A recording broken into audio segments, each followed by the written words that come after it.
ça va?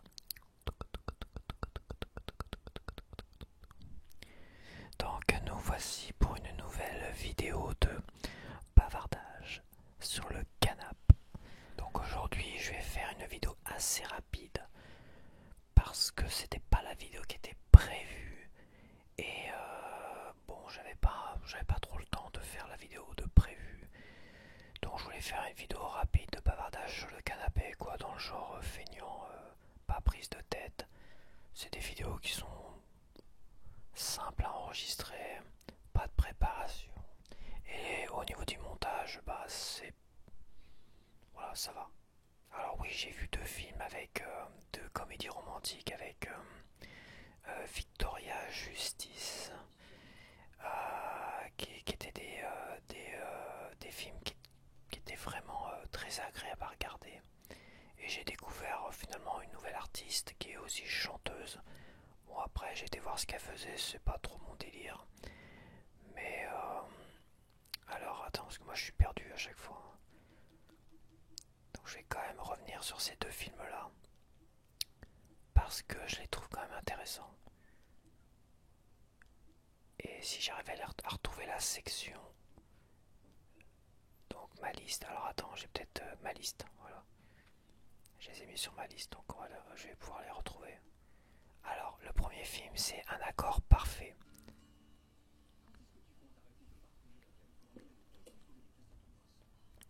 Alors Un accord parfait, c'est une histoire d'une d'une femme qui travaille dans le milieu du vin. Donc elle va proposer des vins à des restaurateurs et tout ça. Et elle cherche aussi des nouveaux vignobles et tout ça, enfin des, euh, des entreprises un peu indépendantes, tout ça. Enfin elle cherche des petites pépites au niveau des vins et tout ça, pour après les proposer via son entreprise à des restaurateurs. Et son patron, en fait, quand c'est une belle ordure, et sa collègue, c'est une belle ordure aussi, apparemment. Donc, à un moment donné, elle plaque tout, elle prend les choses en main et elle monte son auto-entreprise, tu vois. Et elle avait une belle idée, tout ça, mais ce vignoble-là se retrouve finalement euh, en Australie. Donc, elle prend le risque d'aller en Australie et essayer de décrocher le contrat là-bas. Sauf qu'elle arrive en Australie, comme elle n'est pas encore parfaitement, elle n'a pas parfaitement commencé son entreprise, tout ça, bah, elle est un peu rejetée. Mais comme par hasard, il y a un emploi vacant et ils ont besoin de monde pour un emploi de je sais plus quoi, pour tondre des moutons et tout ça au départ. Elle dit bah moi je veux bien le faire. Voilà, je veux bien le faire, je suis là de toute manière. Je veux travailler pour vous et je veux vous montrer que je suis déterminé, tout ça. Donc là, et là évidemment, etc. etc. Ce que j'ai bien aimé dans ce film-là, c'est le côté positif et le côté courageux de l'actrice, du personnage en tout cas. On a un personnage qui est à la fois qui est charismatique, qui est rentre dedans, qui est courageux et à la fois se prend pas la tête en fait. Se prend pas la tête et vraiment le regard des autres, le sentiment d'être, de dépasser les bornes et tout ça, ça, non, elle est vraiment, elle y va, elle prend son courage en main, elle affronte des gens qui sont assez hostiles au niveau des collègues et tout ça, elle fait des conneries mais elle le prend un peu sur l'humour, des fois elle craque comme tout le monde, mais elle se reprend vite en main tout ça. La personnalité de ce personnage dans ce film-là, alors je sais pas si je l'ai cité, Un accord parfait, je trouve que c'est très inspirant en fait. Voilà, c'est un genre de personnage qui m'inspire énormément. Bon après c'est une histoire qui finit bien, patati patata, elle rencontre l'amour et tout ça, bon ça c'est un plus, voilà, ça fait partie du film, mais en soi ce personnage-là et sa façon de se comporter à un moment donné, et en plus elle est pétillante et tout ça dans le film, il y a des moments, c'est pas un chef-d'œuvre, hein, c'est un film Netflix, comédie romantique, inédit à Netflix, je suppose. Mais franchement, ce personnage-là et l'actrice en elle-même, parce que je pense sincèrement que l'actrice a apporté énormément au personnage, sa personnalité elle-même, parce que j'ai vu un deuxième film avec elle, parce que par curiosité je me dis bah tiens je vais revoir un autre film avec elle pour voir, et son deuxième film que j'ai vu à la suite, c'est ça, c'est un After Mortel. Donc là c'est une jeune femme qui un peu insouciante et tout ça, qui vit avec son ami en coloc, et elle va mourir, elle va avoir un accident euh, après une soirée trop arrosée, tu vois, et elle va avoir un accident et elle va mourir dans sa salle de bain. Et elle va revenir en tant qu'ange, et elle va rencontrer l'administration des anges, on va dire, qui vont lui dire soit tu règles 3 problèmes sur une liste, donc tu auras 3 noms sur une liste, il faudra que tu règles des comptes ou quoi que ce soit, des problèmes. Et si tu règles les problèmes, bah c'est bon, tu iras au paradis, machin, tout ça. En attendant, t'es pas accepté au paradis. Donc tu règles les problèmes, et si t'arrives pas à régler tes problèmes, tu vas en enfer, en gros, c'est ça. Donc, et là on retrouve la personnalité, parce qu'on voit quand même que l'actrice apporte sa personnalité au personnage. Ça doit être des histoires, des scénarios, finalement, qui sont pas totalement soit totalement écrits au niveau des personnalités de certains personnages, pour justement que certains acteurs puissent apporter leur propre personnalité, ou ça a été écrit pour cette personne-là, enfin pour cette actrice-là. Parce qu'on retrouve en fait, on retrouve un peu la personnalité, le charisme. C'est pas du tout le même rôle, mais on retrouve quand même ce côté pétillant, ce côté rentre dedans et tout ça. Et c'est pas les mêmes enjeux non plus, parce que là, bon, elle a plus d'enjeux à part être totalement frustrée n'être plus qu'une sorte d'ange, en fait, une sorte d'ange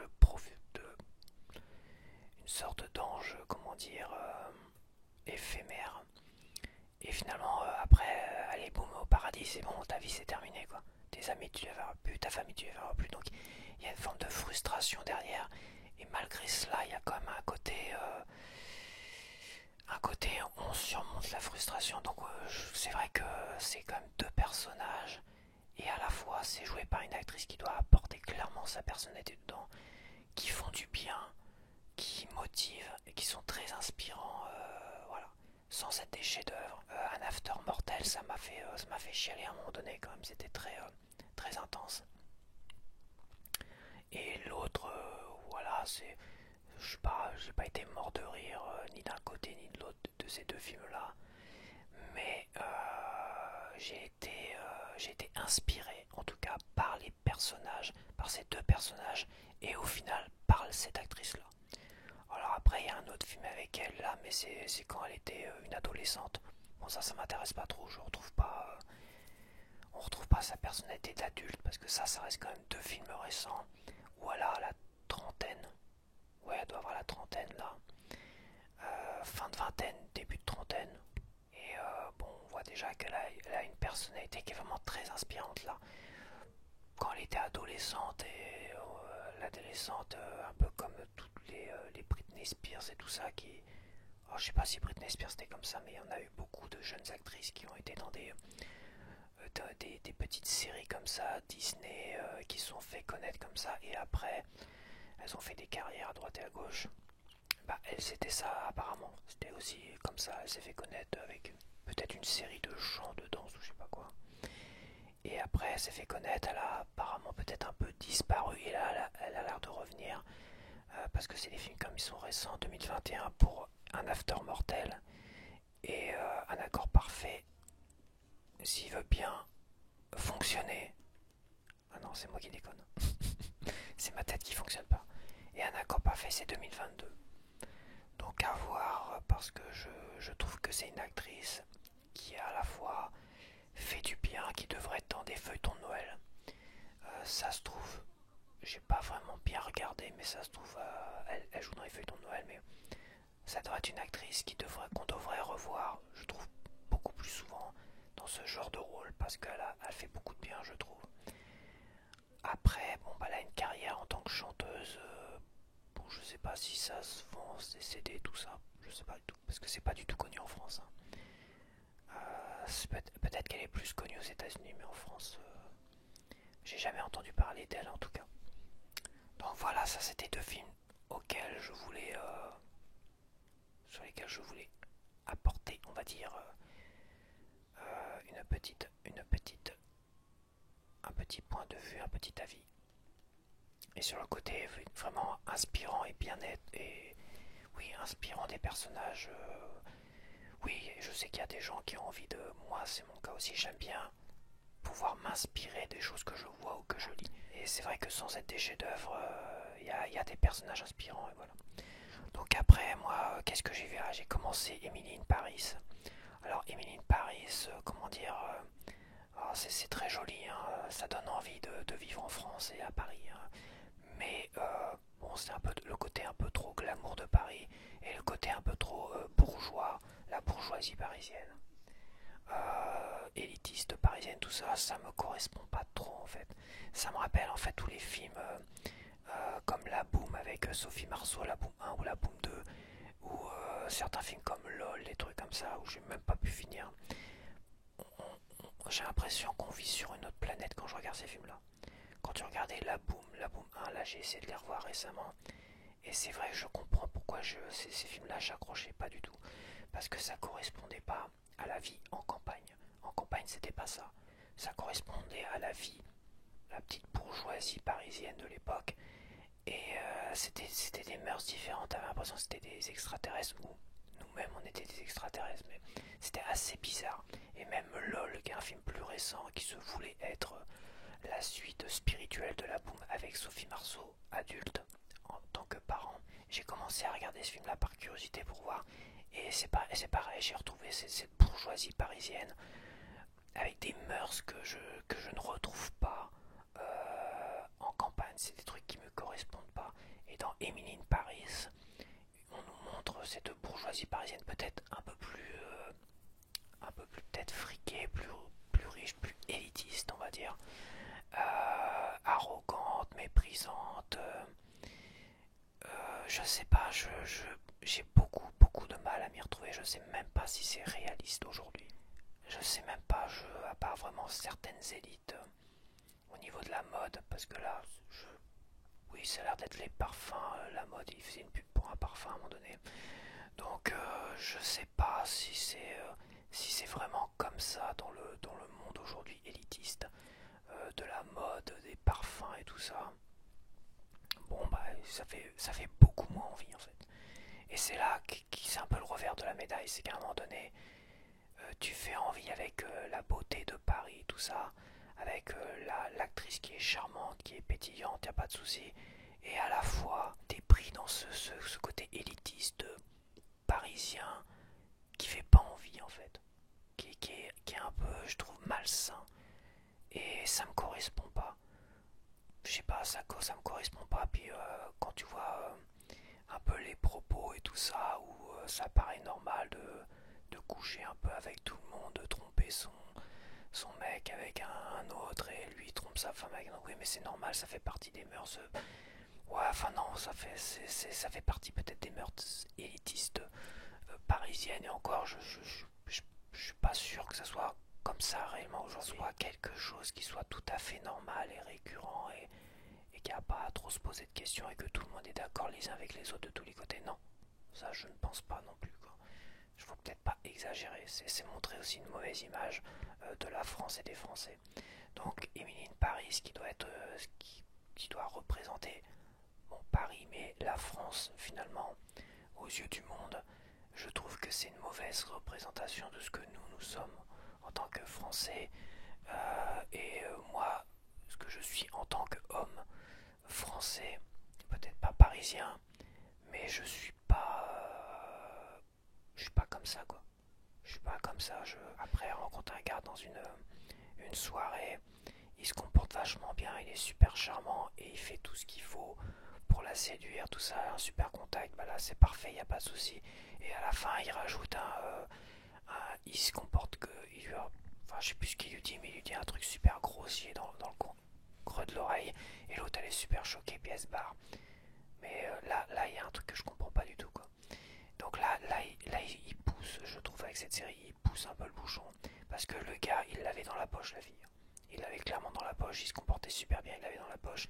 Il n'avait pas besoin de dire une grossièreté, un truc comme ça, dans l'oreille, quoi. C'était absurde. Il n'avait pas besoin de faire ça. Il c'était déjà dans la poche. Et après, il pouvait coucher avec elle, se barrer, en avoir plus rien à foutre.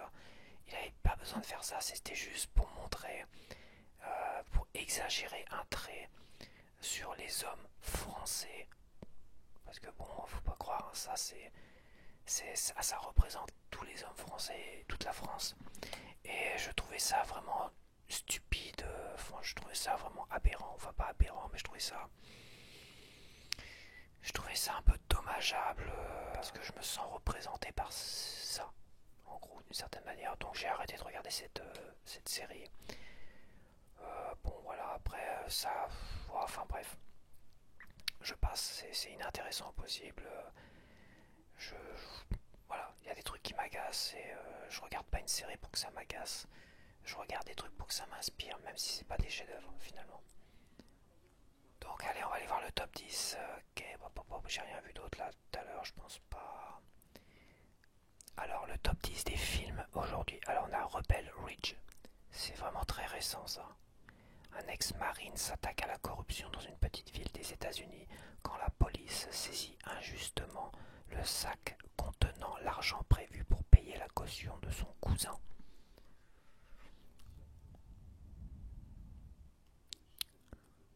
Bon, bah ça a l'air pas intéressant, je connais pas les acteurs.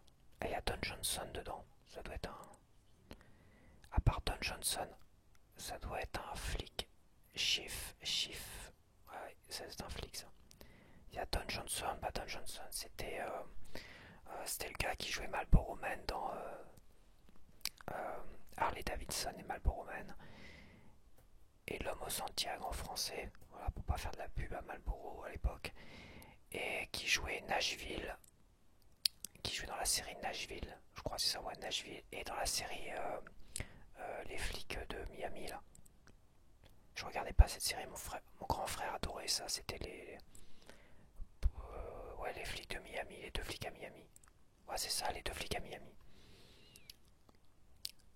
Don Johnson. Là c'est The Deliverance en deuxième position. Une femme repart à zéro et emménage avec sa famille dans une nouvelle maison. On vit déjà une force... Ah, pardon, autant pour moi. Où vit déjà une force maléfique. Un film de Lee Daniels inspiré de faits réels effrayants. Donc là, il y a Glenn Close de connu dedans, c'est tout. Et c'est un film qui a l'air de faire peur. Film d'horreur. Voilà, c'est catégorisé film d'horreur. D'ailleurs, c'est la première fois que je vois un film d'horreur, je crois. C'est parce qu'il est dans le top 10, c'est pour ça, parce que je sais que Netflix, il cache les films d'horreur. Il faut aller les chercher avec le truc, le moteur de recherche. En troisième, Si j'étais un homme. Donc ça, c'est un film français qui a peut-être l'air rigolo. Tout juste divorcée, Jeanne a renoncé aux hommes, mais un beau jour, son corps lui réserve une surprise au réveil, et elle se retrouve alors dans une situation cocasse. Alors j'ai pas vu, là j'ai vu la bande-annonce, et si je comprends la bande-annonce, c'est une femme qui se réveille avec un sexe d'homme, peut-être, je sais pas. Moi j'ai pas vu son sexe, hein. Mais apparemment, ça a l'air d'être ça, parce qu'on voit, donc il y a, comment il s'appelle, l'acteur qui joue Christian Clavier, voilà, il y a Christian Clavier qui est médecin là apparemment. Et les autres acteurs je les connais pas du tout. Les noms je les connais pas. Donc à voir par curiosité, voir si c'est sympa. Alors j'ai jamais vu, j'ai jamais entendu parler de ça. Donc le film c'est Si j'étais un homme. En quatrième position on a Gemini Man, bon ça date avec Will Smith. Un sniper professionnel retraité depuis peu affronte son propre clone, plus jeune et plus performant, envoyé par une agence gouvernementale pour le tuer. J'en garde un bon souvenir malgré tout. Ah, il y a aussi cette actrice qui joue dedans là que j'aime bien, Marie-Elisabeth Winstead. Et il y a Clive Owen aussi. Ouais, j'en garde un bon souvenir. Quand je vois les les images là, j'en garde un bon souvenir en général. Je l'ai vu qu'une fois. Est-ce que j'aurais envie de le voir une deuxième fois? Pourquoi pas? Pas tout de suite, pas tout de suite non plus. En cinquième position, on a The Darkest Minds. Alors, The Darkest Minds, ça me dit quelque chose. Ah bah ça, je l'ai vu il y a longtemps ça. Ça date de 2018, alors il n'y a pas si longtemps que ça, mais il y a longtemps quand même. Lorsque le gouvernement emprisonne des enfants dotés de pouvoirs incontrôlables, un groupe d'ados surpuissants se rebelle contre ses oppresseurs et lutte pour sa liberté.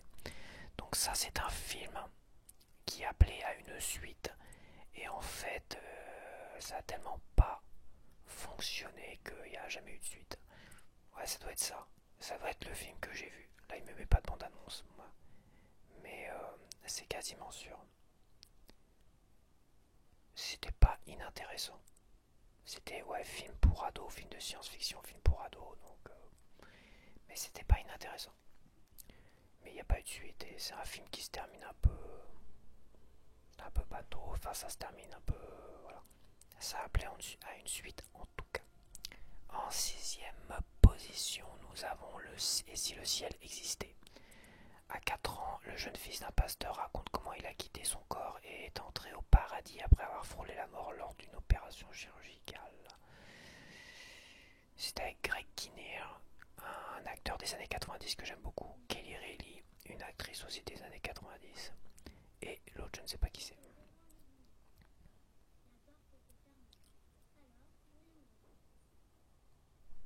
C'est un film de 2014, ça date un petit peu quand même.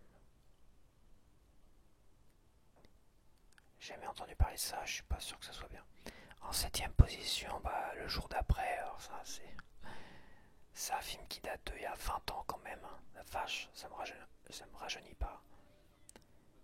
Est-ce que j'ai été le voir au ciné ça le jour d'après avec Jake Gyllenhaal, un de ses premiers rôles, pas son premier rôle, mais un de ses premiers rôles.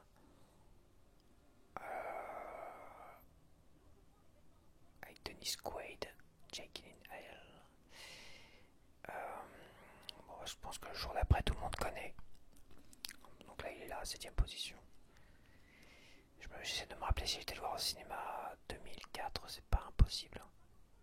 C'est pas impossible, peu importe. En 8ème position, donc lui il a dégringolé. Il était en première position, j'hésitais à le regarder, je l'ai pas regardé encore. C'est The Union, c'est avec Mark Wahlberg et Elle Perry. Un simple ouvrier du bâtiment du New Jersey se transforme en espion lorsque son amoureuse de lycée, perdue de vue depuis longtemps, le recrute pour une mission secrète. Donc c'est une comédie, film d'espionnage.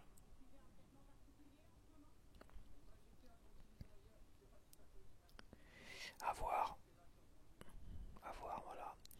En 9ème position, on a Sans identité, un film de 2011, donc c'est pareil, là il y a des films qui datent. Avec Liam Neeson, après s'être réveillé d'un coma, un professeur découvre qu'un autre homme s'est fait passer pour lui et doit se battre pour prouver son identité. Alors peut-être que je l'ai pas vu, parce que j'ai l'impression que les films de Liam Neeson, tu vois, c'est un peu tous la même chose, quoi. C'est un peu le même principe, le même déroulé, avec des histoires différentes. Donc c'est pour ça que je suis pas vraiment sûr de l'avoir vu ou pas. Je sais pas, il y a eu le truc du train que j'ai vu récemment là. C'est un peu, voilà, Taken, machin, c'est un peu la même chose à chaque fois, donc je pense pas l'avoir vu celui-là, où j'avais dû commencer à le voir, puis j'ai dit bof, allez. Et en 10ème position au niveau des films, on a toujours le Mario Bros, le Super Mario Bros, le film. Voilà, un truc assez enfantin, malgré tout. Alors je vais voir les séries sur Netflix, parce que les séries sont séparées, dans une catégorie séparée. Alors, on a un couple parfait. Alors j'ai mis les épisodes pendant que je travaillais sur mon iPad. Les premiers épisodes. Ça moulinait derrière pendant que je jetais un coup d'œil comme ça. Et ça a l'air pas terrible. Ça m'a saoulé, ça m'a gavé, ça m'a même énervé pendant que je travaillais. J'ai préféré éteindre. Parce que ça commençait vraiment à me saouler. Le peu que je regardais, ça m'agaçait.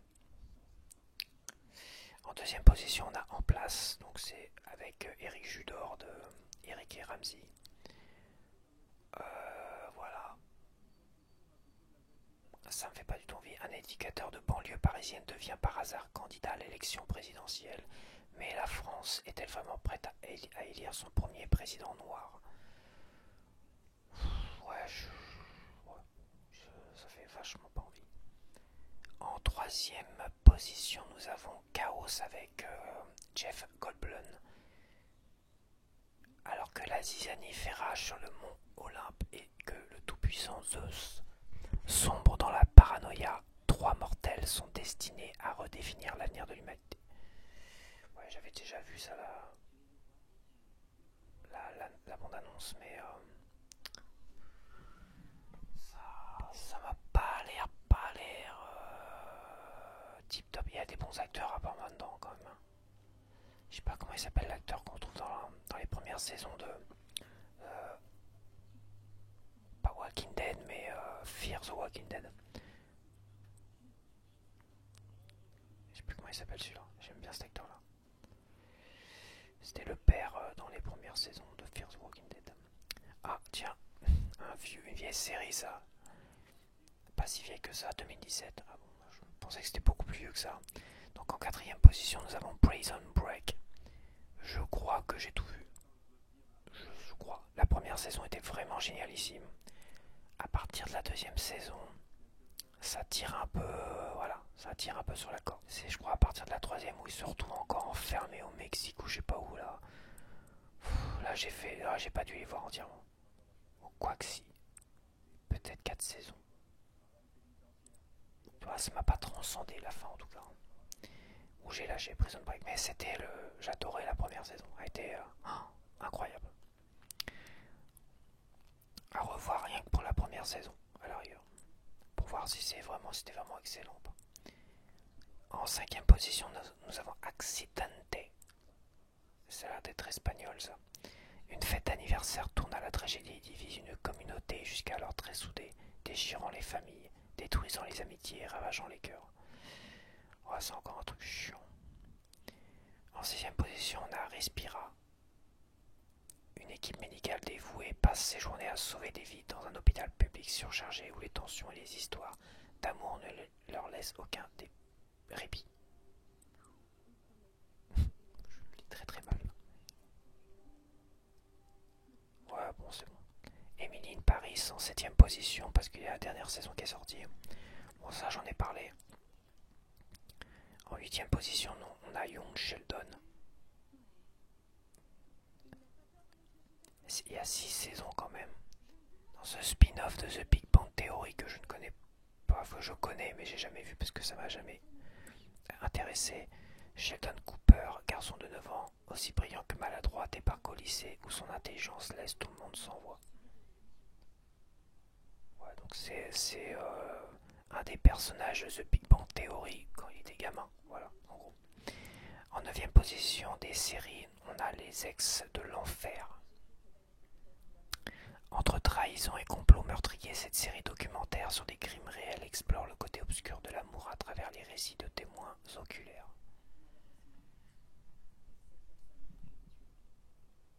À voir. À voir.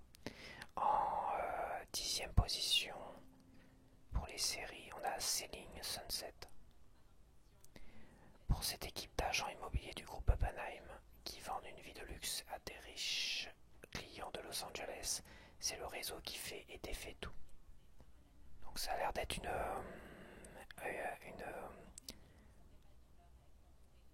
c'est pas une série, c'est un peu comme on a nous sur France, sur la 6, là, M6, avec Stéphane Plaza qui vend des baraques, des machins, un truc comme ça, quoi. Mais c'est tourné comme une série aux États-Unis, tu vois. Ça doit être. Parce que ça n'a pas l'air vraiment d'être un. Ça a l'air d'être une série. D'un d'un programme, un programme comme celui d'M6. Ouais, c'est ça, c'est des agents immobiliers qui se. Non, bah on suit la vie d'agents immobiliers, c'est tout quoi. C'est peut-être pas pareil, mais on suit la vie d'agents immobiliers. États-Unis. Bon, ça se fait aux États-Unis. Alors, Prime Video, le top 10. Prime Video, qu'est-ce que j'ai vu? Ah oui, attends. Qu'est-ce que j'ai vu S'il veut bien me mettre. Ah, j'ai vu John Wick. J'ai vu le dernier John Wick. Bah, c'est du John, c'est voilà, c'est John Wick quoi. C'est John Wick, mais bon, c'est le premier, voilà quoi. Pourquoi pas. Après, le deuxième, bon, pourquoi pas. Le troisième, tu te dis, bon, allez, pourquoi pas. Et le quatrième, tu sens que, bon, c'est peut-être un peu abusé quoi. C'est à partir du quatrième que, voilà, moi, mon impression, voilà, c'est peut-être un peu, voilà, peut-être que ça se termine quand même. Donc voilà, j'ai vu une seconde chance. Et ben, une seconde chance, c'est vraiment pas mal. C'est triste. Hein. Une très belle adaptation du best-seller romantique de Nicholas Sparks, Dawson et Amanda. Attends pour moi, je dis comme un con, n'importe comment. Une très belle adaptation du best-seller romantique de Nicholas Sparks. Dawson et Amanda étaient très amoureux l'un de l'autre au lycée. Séparés par une tragédie, ils se retrouvent 20 ans plus tard en Louisiane et découvrent alors que la passion qu'ils partageaient est restée la même. Mais la vie va-t-elle leur laisser une seconde chance? Donc ça, ouais, très très très bon film. Enfin, très bon film. C'est un bon film qui se laisse regarder, assez classique. Voilà, on n'est pas surpris. Ça reste assez classique. La fin peut peut-être surprendre certains, peut-être pas. Moi, j'étais à moitié surpris. J'ai vu Fatman avec Mel Gibson quand il joue le Père Noël un peu désabusé là, et qu'un tueur cherche à lui faire la peau. D'ailleurs, le tueur, j'ai été surpris de voir que c'était l'acteur qui joue la goule dans la série Fallout. C'est Walton Goggins. C'est ça, Walton Goggins. Alors, Fatman, c'est dans le monde tordu d'aujourd'hui, le Père Noël existe vraiment. Tapageur, peu orthodoxe, il lutte contre le déclin de son commerce. Les enfants sont pour la plupart méchants et le gouvernement ne subventionne pas les coûts lorsque la demande diminue. Après avoir reçu un morceau de charbon dans sa chaussette de Noël, un adolescent nommé Billy engage un tueur à gages afin d'éliminer le Père Noël. Et ben c'est pas mal quand même. Hein. Je pensais que c'était vraiment un nanar, mais c'est honnête. C'est assez particulier, mais c'est honnête. Et régression, oh, est-ce que j'ai besoin de parler de régression? Ouais, régression avec quand même un bon acteur, Ethan Hawke. Au cœur de l'Amérique profonde, l'inspecteur Kenner est confronté à l'inimaginable. Une femme du nom d'Angela Gray accuse son père de l'avoir livré aux mains d'une secte occulte. Ce dernier, amnésique, n'a aucun souvenir des faits. Rien n'avait préparé ce policier du Minnesota à de telles révélations. Avec l'aide d'un psychologue renommé, ils vont tenter de percer la vérité. C'est passionnant, mais la fin peut décevoir parce que c'est tiré de faits réels. Donc, bon, ils pouvaient pas changer vraiment la fin. Ils étaient obligés de terminer comme ça. Je connaissais pas vraiment l'histoire, mais ça reste intéressant quand même. C'est un phénomène, en tout cas le phénomène est intéressant. Et le film retranscrit bien ce phénomène, donc bon. Ok, maintenant le top 10, le top 10, le top 10, le top 10. Et si je vais y arriver à le retrouver. Alors, nous avons les Anneaux de pouvoir, la saison 2. Alors, j'ai regardé le premier épisode pour voir si ça pourrait éventuellement me réintéresser. J'ai décroché peut-être 2 fois le premier épisode. Après, il y a eu la fin. Il y a une bande-annonce de toute la saga, de toute la saison 2, pour faire envie de aller rester. Vous allez voir, vous allez adorer la suite. Et je suis reparti sur l'épisode 2. Et j'ai fait non. Non. Les problèmes que j'ai eu, les problèmes de la saison 1, je les retrouve là dans la saison 2. Ils n'ont pas appris. Ils n'ont pas appris de ça. Je sais pas pourquoi. Je sais pas. Je comprends pas. Il y a des choses qui me dérangent. le jeu d'acteur, les personnages qui correspondent mal, je trouve, aux personnages qu'il y a dans les bouquins, parce que moi j'ai lu les bouquins, et déjà les films, la trilogie des agneaux, des agneaux, la trilogie du Seigneur des Anneaux, déjà, quand tu lis les bouquins, et que tu re-regardes les films derrière, c'est ce que j'ai fait avec la trilogie des Seigneurs des Anneaux, et bah t'es déçu. T'es déçu parce que les hobbits, ils sont, on va dire, pas sous-considérés, mais presque. Alors que dans les bouquins, ils sont quand même valorisés, ils ont énormément d'importance. Il y a toute une aventure qui a carrément été coupée dans le premier épisode. Et tout du long, tu vois que les hobbits, ce sont eux les héros, les vrais héros, mais tous les hobbits, hein. Et tu vois qu'ils ont vraiment leur importance, que les gens sont en fascination devant eux, qu'ils sont respectés, qu'ils sont très intelligents, vraiment extrêmement intelligents, ils ont la conversation facile, ils écrivent des poèmes, tout ça, ils sont vraiment... et le fameux Frodon n'est pas toujours en souffrance, c'est pas un boulet. Quand tu regardes la trilogie du Seigneur des Anneaux, Frodon c'est un boulet quoi, il sert à rien.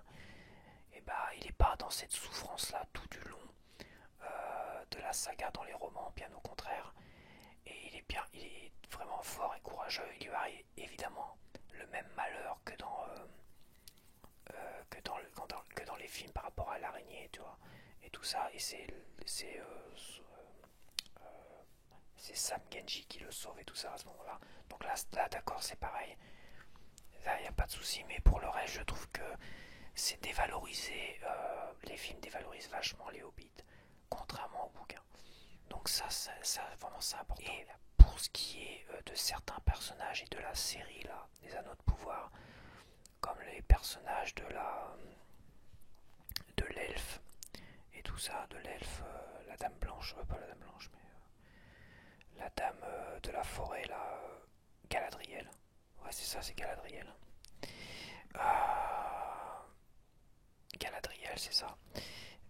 Galadriel, je trouve que dans le film, je sais plus pourquoi, il y a un truc qui me dérangeait déjà dans les films. Et là, dans la série, c'est vrai que c'est un peu dérangeant parce que Galadriel, c'est une très très très grande femme, très très belle. Bon, elles sont belles, y a pas de souci les deux. Mais là, je trouve elle est toute petite, là, non, toute menue. Ils ont pris une actrice qui est toute petite, toute menue, alors que c'est quand même une très très grande femme. Les elfes déjà sont très très grands, très effilés, très beaux, très grands et tout ça. Là, elle fait un peu rikiki, je trouve. Donc, mais bon, je pense que c'est un tout qui va pas. Si les effets spéciaux vont pas, ça manque de, de, de tenue, tout ça. Je vois quand même qu'ils ont peut-être fait des efforts sur euh, certains orques. Certains orques, on voit que c'est quand même des costumes et tout ça, mais bon, je sais pas, j'ai l'ennui est là, quoi, en fait. C'est chiant, franchement, c'est chiant, mais bon, s'il y en a qui aiment, tant mieux pour eux, je suis content pour eux. Après, même le Seigneur des Anneaux, la trilogie du Seigneur des Anneaux, après avoir lu les bouquins, j'ai trouvé le premier épisode bien, mais décevant pour plein d'aspects. L'aspect des hobbits en fait. Et le deuxième, les deux tours, j'ai trouvé très décevant. Et le retour du roi, j'ai trouvé bien, mais quand tu sais tout ce qui se passe réellement dans le retour du roi, dans les bouquins, bah tu te dis merde, il y avait du potentiel quoi. Donc il y avait vraiment, moi je vais le dire clairement, faire une série sur le Seigneur des Anneaux, c'est une bonne idée, mais pas une préquelle à la con comme ça quoi. Il aurait fallu faire une série fidèle de A jusqu'à Z au bouquin, déjà, à la trilogie, et qu'on voit toute l'aventure des hobbits, que les hobbits soient vraiment valorisés, que ce soit vraiment eux, les personnages principaux, mais vraiment, et que ça aille jusqu'au bout et qu'on voit tout. Là, ça aurait été intéressant. Bon, allez, que je me dépêche, parce que je passe. Donc, en 2, on a toujours The Boys, la saison 4 que j'ai toujours pas vue, parce que voilà. En 3, on a 65, la Terre d'avant. Ça, j'en avais déjà parlé. je crois. En 4, on a Those About to Die, ça change pas beaucoup sur Prime, il n'y a pas beaucoup de nouveautés apparemment. Ah la vache, c'est la chasse d'eau la plus longue de ma life. C'est la chasse d'eau la plus longue de ouf. Il a dû déverser 20 litres dedans. Donc alors, en 5, on a John Wick, chapitre 4, bon, ça j'ai déjà donné mon avis très constructif dessus. Et vraiment très constructif. En 6, on a Le Loup de Wall Street, ah bah ça je l'ai vu, donc c'est un film de Martin Scorsese, je crois, hein, c'est ça. Martin Scorsese, c'est ça, avec Leonardo DiCaprio et Margot Robbie. C'est voilà, c'est la violence, mais Martin Scorsese, comme j'avais dit, il est toujours dans la violence de quelque chose, même quand il a fait un film Le Temps de l'innocence, c'était la violence des mœurs de l'époque. Là on est vraiment dans la violence du monde de la bourse américaine. Et c'est un film vachement... c'est un film qui se veut drôle parfois, mais c'est un film qui se veut drôle, qui paraît exagéré. Peut-être que ça l'est, mais à mon avis, dans la réalité, c'était beaucoup plus glauque que ça. Donc peut-être que Martin Scorsese a peut-être loupé quelque chose là-dessus, vu que lui il fait comme des films beaucoup plus durs, beaucoup plus glauques, beaucoup plus réalistes d'une certaine manière. Il va un peu plus dans le côté réaliste. Là, je trouve qu'il est parti trop dans un délire. De là à parler de chef-d'œuvre, moi non, ça c'est sûr que non. Mais certains ont sûrement adoré. En 7ème position, on a Run, Hide, Fight. Zoé Houl, Zoé Houl, déjà le nom ça me fait rire. Zoé Houl, ado désabusé et rebelle, a du mal à se remettre de la mort de sa mère. Quand une fusillade éclate dans son lycée, elle va devoir utiliser son intelligence et ses capacités de survie pour sauver sa vie et celle de ses... J'adore Amazon qui m'oblige à cliquer. Et celle de ses camarades, juste pour camarades quoi. Il m'oblige à cliquer pour camarades. Foutage de gueule. Ça a l'air... Il y a Radha Mitchell qui est l'actrice qui joue dans Pitch Black. L'actrice principale de Pitch Black. Avec Vin Diesel. Le film où j'ai découvert Vin Diesel, en plus, je crois. À l'époque. Je crois que c'est dans ce film-là que j'ai découvert. Ok, alors pourquoi je suis perdu maintenant. C'est bon. Alors en 8ème position, on a Simulant. Simulant. Je sais pas comment on dit simulant. Après sa mort, la mémoire d'Evan est transférée dans un androïde. Alors qu'il tente de reconquérir sa femme, il se retrouve pourchassé par un agent du gouvernement. Donc pourquoi pas. Ça a l'air intéressant comme ça. Simulant. Ça fait pas très science-fiction la bande-annonce. Ah, c'est avec... Comment il s'appelle lui? Il joue dans Avatar. Ils ne mettent pas. Sam Worthington. C'est un second rôle là-bas, apparemment, Sam Worthington. Il y a Jordana Brewster, celle qui joue dans Fast and Furious, qui est la sœur de Vin Diesel dans Fast and Furious. Et Sam Worthington, qui est le héros de Avatar, quoi. Et qu'on voit seulement dans le premier Avatar. Parce que après, bah voilà quoi. Je sais pas, la bande-annonce fait pas envie.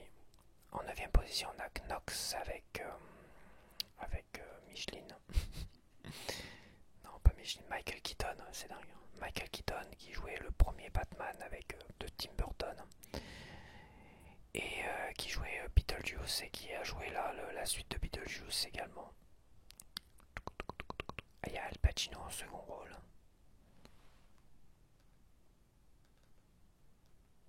Alors Knox, de quoi ça parle? Atteint d'une forme de démence à évolution rapide, un tueur à gages tente de sauver son fils qui ne lui parle plus depuis des années. Mais entre les pièges de la police et ceux de son esprit qui se détériore, le temps lui est compté. Faut voir, ça peut être pas mal ça. Puis Michael Keaton, c'est un bon acteur quoi. C'est un bon acteur et j'adore, j'en ai parlé dans dans mes vidéos de ce film là. Une journée de fou. le film Une journée de fou avec Michael Keaton. C'est un très très bon film. Si vous avez l'occasion de le voir, regardez-le. Regardez-le celui-là. Une journée de fou, je vais y arriver. Une journée de fou avec Michael Keaton. Ça, c'est un film à regarder.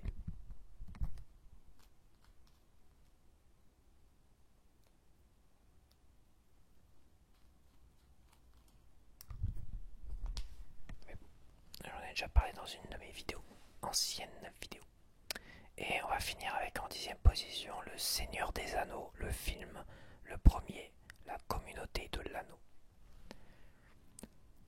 Donc il y en a qui cherchent peut-être la comparaison, mais bon, c'est une vision. Moi je me rappelle qu'on a été le voir au cinéma 2 fois, moi j'ai été le voir 2 fois au cinéma. J'avais pas forcément aimé. Et j'avais un gars, il s'appelait Thibaut, qui lui avait lu les bouquins et qui m'a dit ouais c'est super fidèle de ouf et tout machin. Bah aujourd'hui après avoir lu Le Seigneur des Anneaux, la trilogie entière, euh, bah c'est pas super fidèle non plus quoi. C'est à 50% parfaitement fidèle et 50 autres pourcents bah, c'est autre chose quoi. Enfin bref. Donc oui ça c'est fidèle. Voilà quoi. 11 récompenses aux Oscars quand même. La vache. Moi je sais que j'avais été déçu à l'époque parce que j'avais du mal à adhérer. Moi j'étais j'adorais Conan le Barbare. Et je sais pas, la musique m'agaçait au cinéma, c'était agaçant. J'en faisais des cauchemars après de la musique. Dès que j'entendais la musique, ça me crispait. J'ai eu du mal à aimer. Il y a eu les versions longues qui m'ont fait aimer. La trilogie du Hobbit en version longue aussi m'a fait aimer finalement. Quand je suis revenu sur Le Seigneur des Anneaux, je dis ouais c'est quand même pas mal et tout. Et finalement à lire le bouquin, bah, je suis revenu sur Le Seigneur des Anneaux en version longue. Et là, je comprends pourquoi ça m'a peut-être énervé et pourquoi le Hobbit, la trilogie du Hobbit, j'ai bien mieux aimé en fait. Donc voilà, j'espère que tu as apprécié ce petit bavardage sur le canapé, fait un peu à l'arrache aussi, là, totalement à l'arrache. Je me suis levé ce matin, c'était pas ce qui était prévu. Mais bon, après je me dis, bon, ouais, j'ai des choses à faire, j'ai pas trop le temps là tout à l'heure. Et bon,